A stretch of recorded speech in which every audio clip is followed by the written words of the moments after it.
Pittsburgh Steelers are heading into one of the most uncertain weeks of their season.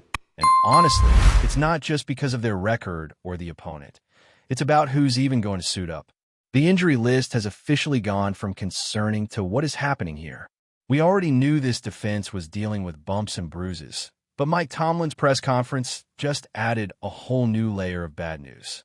High ankle sprains for both Alex Highsmith and Isaiah Loudermilk mean they're out for the weekend trip to Foxborough, and it doesn't stop there. Deshaun Elliott, Joey Porter Jr., and Derek Harmon are all labeled as questionable at best, and when Tomlin uses language like that, you know it's not looking good. On top of that, you've got Patrick Queen and Darius Slay also banged up, making this defense look more like a triad unit than a professional football roster. If you're sitting there thinking, well, what's the good news? You're not alone. It's hard to find much optimism when you've just been punched in the mouth 2 weeks in a row and you're limping into a matchup with a desperate Patriots team. Let's just say the vibes aren't exactly immaculate. The Steelers have allowed over 30 points in back-to-back games to open the season, something that hasn't happened since 2002. That's more than 2 decades of defensive tradition, just flushed in 8 quarters. Against the Jets, it was 32 points and nearly 400 total yards allowed. The Seahawks, 31 points and just shy of 400 again. Those aren't just bad performances. They're mirror images of dysfunction. And when you're this consistently bad, that's no longer a blip, that's a trend. Mike Tomlin is famous for coining phrases like, the standard is the standard, and talking about identity and culture. But if you want to talk about what the standard is right now, it's third downs. Painful, soul-crushing, momentum-killing third downs. The Steelers' defense is allowing conversions on nearly half of opponents' third downs, 46.4% to be exact, which ranks 9th worst in the entire NFL. And it's not just third and shorts either. These are long conversions, plays where you expect to stop and instead watch the chains move like it's practice. Against Seattle alone, Pittsburgh gave up 18 plays of 10 or more yards, including four that went for over 20. That's not just leaky defense, that's a busted dam. So what's causing all of this? It's hard to pin it on just one layer. You've got defensive linemen not winning up front, linebackers missing reads and tackles, and a secondary that looks lost more often than not. When you've got top-paid guys like TJ Watt and Cam Hayward out there, you think they'd be difference makers, but offenses are scheming around them, intentionally avoiding them, just like baseball managers avoid throwing to a home run hitter in a key spot. And while that might flatter Watt and Hayward, it doesn't help the scoreboard, because while teams are avoiding them, they're finding weak points everywhere else. The result? Yardage, points, and a whole lot of film that's going to haunt this defense all week. But maybe the most frustrating piece in all this is that every now and then you see glimpses of what this defense could be. A series here, a drive there. You'll see them swarm to the ball, force a third and long, create pressure, and then boom. Missed assignment, busted coverage, or someone just straight up gets beat. And whatever momentum, they gets erased. That's what makes this unit such a tough watch. They're not consistently terrible. They're inconsistently average, which might actually be worse, because at least if you're bad, you can pinpoint the problem. Here, it's like trying to catch smoke. One drive you think they've figured it out. The next they look like they've never practiced together. And Tomlin knows it. He's not hiding from it, not deflecting it. When asked what needs to change, he laid it out plainly. We've got to be better. We got to strategize better. We got to play better. He mentioned redistributing responsibilities, dealing with attrition, and basically resetting everything they thought they knew heading into the season. And look, that's not easy. When you walk into week 1 thinking you've got a top 5 defense, and by week 3 you're scrambling just to keep a 2-score game close, that's not just a tactical shift. That's an identity crisis. If it were up to me, and it's not, obviously, I'd be walking into the practice facility on the south side with one mission this week. Find the giant red reset button. You know, the kind you used to joke about in those Staples commercials? Hit it. Hard. This isn't the week to get cute. This isn't the time to be clever. The Steelers are not going to out-scheme or outsmart anybody in Foxborough this Sunday. They're not in a position to dazzle with disguises or bait a young quarterback into throwing picks. They don't even have the personnel right now to try it. What they can do, however, is strip it down to the basics. Start from scratch. Fundamentals. Football 101. Forget scheme. Forget formations. Get back to the core. Tackling. Pursuit. Gap discipline. Effort. These are things that don't require elite athleticism or top-tier game plans. They require commitment. They require pride. They require will. Because at this point, this defense doesn't need a genius with a whiteboard. It needs heart. It needs fight. It needs 11 guys who take it personally when a team gets 10 yards on a screen pass. So that means positional coaches have to dig in. Get back to the roots. It's not about clever calls or finding some exotic blitz. It's about teaching your players how to take a clean angle to the ball. It's about how to shed a block, how to wrap up, how to finish. And most importantly, how to want it. How to want to stop the guy in front of you more than he wants to embarrass you. Right now, too many players are out there going through the motions, reacting instead of attacking. That has to change. The reality is, no one is coming to save this defense. There's no miracle scheme. There's no magic bullet. Not even a healthy Jalen Ramsey or Darius Slay, if they were both 100%, could fix what's broken here. Because what's broken isn't just physical, it's mental. It's structural. It's emotional. This defense lacks cohesion. It lacks communication. It lacks urgency. And maybe most concerning of all, it lacks an identity. Back in the day, when the Steelers lined up on defense, you knew what you were getting. Whether it was the LeBeau days with those chaotic looks, or just that signature Pittsburgh toughness, there was an expectation. You were going to get hit, and you're going to get hit hard. That aura is gone. Right now, teams aren't scared of playing Pittsburgh. They're licking their chops. They're seeing soft coverage, missed tackles, and wide open spaces in the middle of the field. That's not just bad execution. That's a culture problem. And let's not pretend this happened overnight. Even before the injuries, there were signs. Communication breakdowns in camp. Slow reactions in the preseason. A lack of clarity in coverage responsibilities. But once the real bullets started flying, all those cracks turned into full-blown fissures. And now you're watching a defense that can't get off the field, can't make a stop when it matters, and can't seem to figure out who they are. There's another layer to this whole situation that can't be ignored, and it's the coaching.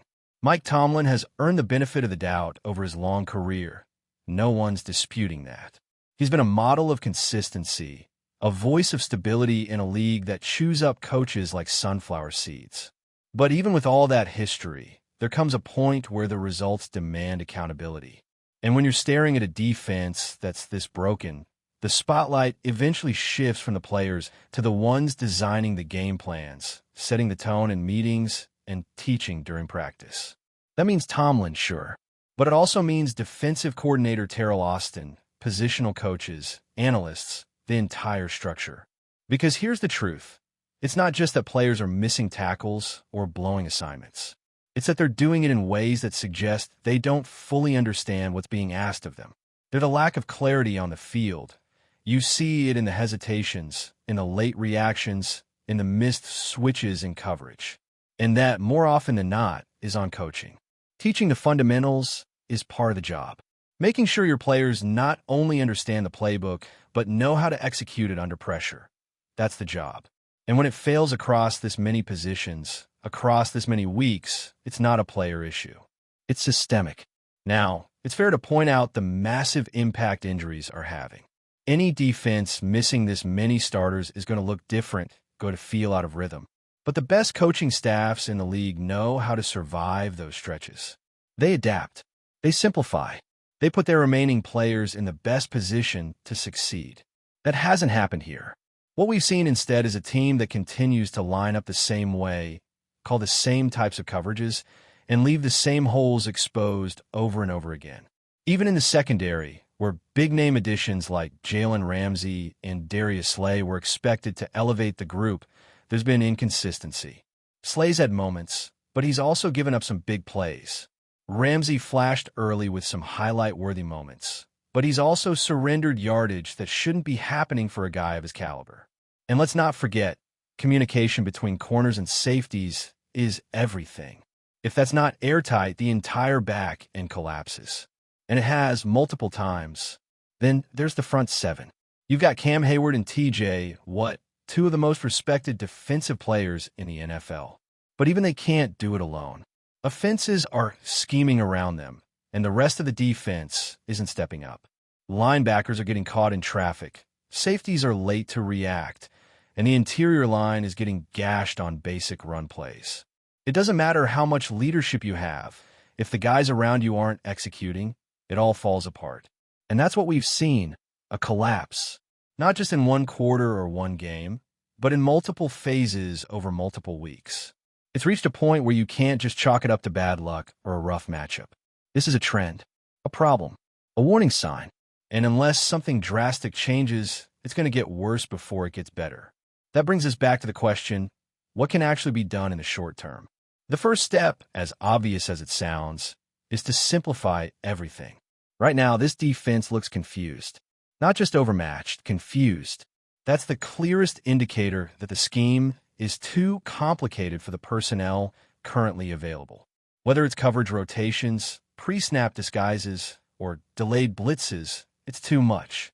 And when players don't play fast, they don't play well. Speed comes from confidence, and confidence comes from understanding. So scrap the bells and whistles. Go back to the basics. Play more man coverage. Set hard edges against the run. Call fewer complex zone looks that require pinpoint timing and communication. Let your athletes be athletes. Let your players play without overthinking. Right now, the defense looks like it's thinking too much and reacting too little. Fix that, and maybe you start seeing some improvement. But it's not just about the structure. It's about the mindset. You can scheme all you want, but if your players aren't flying to the football, shedding blocks, and hitting with bad intentions, none of it matters. That's why this week needs to be physical in practice. Not just mentally sharp, physically demanding. Linebackers need to hit. Defensive backs need to tackle. You've got to reestablish physicality as your foundation, because right now, this defense plays like a finesse group, and that's not going to cut it. Especially not this Sunday in Foxborough. Because even though the Patriots aren't exactly lighting up the scoreboard this season, they're disciplined. They're patient. And if you give them soft coverages, missed tackles, and free yards, they'll gladly take them. They'll chew up clock, move the chains, and keep your offense cold on the sideline. That's how they've always played. And if you can't stop that, you'll lose. Maybe not in a blowout, but in a slow, demoralizing way that leaves your defense questioning itself even more. So again, back to the basics. Identify your guys who want to tackle, who want to be the ones in the pile after every play, and ride with them. Maybe they're not the most talented. Maybe they're not the highest drafted. But at this point, none of that matters. What matters is effort. What matters is desire. If someone's out there just going through the motions, sitting on blocks, and waiting for someone else to make the play, they can't be on the field. But before we dive in, don't forget to subscribe to Steelers Nation Central and hit the like button on this video. Your support helps us keep bringing you the latest updates on the Pittsburgh Steelers. And don't forget to share your thoughts on the news in the comments below. The NFL world is buzzing with what could be the blockbuster move of the decade. Tyreek Hill, the league speed demon and one of the most electrifying wide receivers in recent memory, has officially been signed by the Pittsburgh Steelers. Rumors have been swirling for weeks, but now it's confirmed. Hill is set to don the black and gold, creating a combination that has fans and analysts alike already envisioning record-breaking highlights. Sources close to the team report that Hill's arrival in Pittsburgh has been nothing short of cinematic. Known for his blistering speed, agility, and game-changing playmaking ability, Hill instantly becomes the Steelers' most feared offensive weapon. But the real twist? He will line up alongside Aaron Rodgers, the seasoned quarterback who has spent years orchestrating defenses with surgical precision. While Rodgers has never had a true game-breaking receiver of Hill's caliber in his prime, this pairing could redefine what Pittsburgh's offense looks like in 2025. League insiders are already speculating about the chemistry between the veteran quarterback and the speedster receiver. Hill's ability to turn short passes into 80-yard touchdowns combined with Rodgers' pinpoint accuracy suggests a duo that could terrorize defenses weekly. Fans are imagining Hill streaking down the sidelines, leaving cornerbacks in the dust as Rodgers lofts perfectly timed passes, a nightmare scenario for opponents. The Steelers organization, known for cautious roster moves, appears to have pulled off a daring statement. Hill signing is not just a tactical upgrade. It's a declaration of intent. Pittsburgh is signaling that it's all in for a Super Bowl run, and with Rodgers at the helm, the offense suddenly looks explosive and unpredictable. Social media has already exploded. Hashtags like hashtag Hill in Steel City and hashtag Rodgers and Hill are trending nationally, while highlight reels from Hill's previous seasons are being dissected in the hope of predicting the first monstrous play this duo will produce. Commentators are speculating how Pittsburgh's playbook will evolve, with offensive coordinators likely already drafting endless variations to exploit Hill's blazing speed. While nothing is guaranteed in the NFL, one thing is clear. The Steelers just turned the rumor mill into a frenzy of excitement. Tyreek Hill is no longer just a name on a roster. He's a national talking point, a game changer, and perhaps the final piece to Aaron Rodgers' offensive puzzle. If history is any guide, the rest of the league had better buckle up. Pittsburgh is about to fly. That's it for this update. If you enjoyed the video and want to keep receiving exclusive news about the Pittsburgh Steelers, make sure to subscribe to Steelers Nation Central and give this video a like. We always look forward to hearing your comments and opinions. See you in the next video.